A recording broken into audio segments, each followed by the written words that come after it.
workers, so the company have some requests for us. Yes. So first is we have to please follow the rules in both your daily life and work. Yes. Then And then next, breaking rules may result in losing the opportunity to work in Japan. yeah, that's true, guys. And the Yeah. next one is we hope you will work at the company for a long time. Yes, this is the company's wish. Yeah, I hope we can work together as long as we want here, so that we can help also the company, right, guys? Yes, agree. Then we are aiming for that. Okay, next is of course, we have Japanese language study sessions which is held every Monday and Thursday. Yeah. Yes.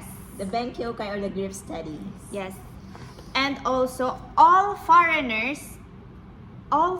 employees, must obtain JLPT N1.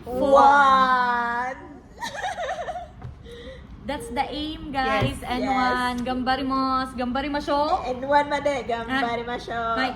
Right. Then the next one is a driver license is required. Okay. Yes. Okay. Next, of course, this is also the good thing, guys. So the cost, some of the cost will be provided as a loan. Oh, Okay. so- If you don't have money, no problem. Problem. You can loan.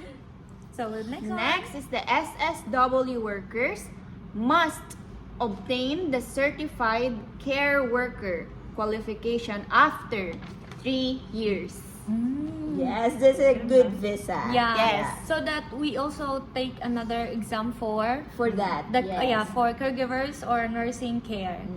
If you qualify for the care worker qualification exam, then you will have the visa the same as health-related workers visa like doctor, dentist, nurses. And don't worry, guys, the company will also help you, like the study materials. They also help you for that, guys. So don't worry, guys. Okay. So the next is the qualification costs are generally borne by individuals. Yes, true. And of course, the company can support you through a loan system. So don't worry, guys. Okay. Next Yes. is please challenge yourself. Challenge yourself and do not only choose easy tasks. Yeah. Because as caregivers, guys, we need our full force and everything. We can do that, guys. So don't. Full potential. Yeah, guys. So we can also help the company as well, guys. Yes. Okay, guys. So don't avoid challenge, guys. Don't avoid challenge. Yeah. Embrace challenge. Embrace challenge. Yes. Because challenge make us stronger and we can learn a lot about it. Yeah. Yes. Okay, So agree. the next request is we want you to gain many experience in Japan, not only through work. That's true, right, guys? Yes. You will have a deeper understanding all about Japan culture, Yeah, and then their lifestyle, and then how to deal with Japanese people. And also, I love guys, we it. have like nomikai. We just not work, but we also have drinking session like that, guys. Then And then for the last part, so I want us to read this one. Okay. Okay, 1, 2, 3, go.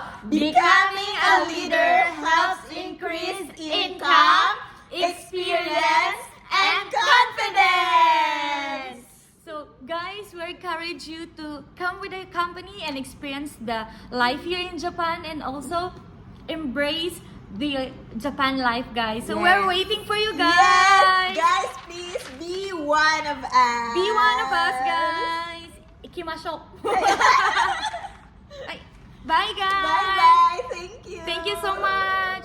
See you here. See you here. Bye. But once again, I'm Via. I'm Rachel. I'm April. And we are Tomono East Staff. Staff. Care workers. Yeah. Bye.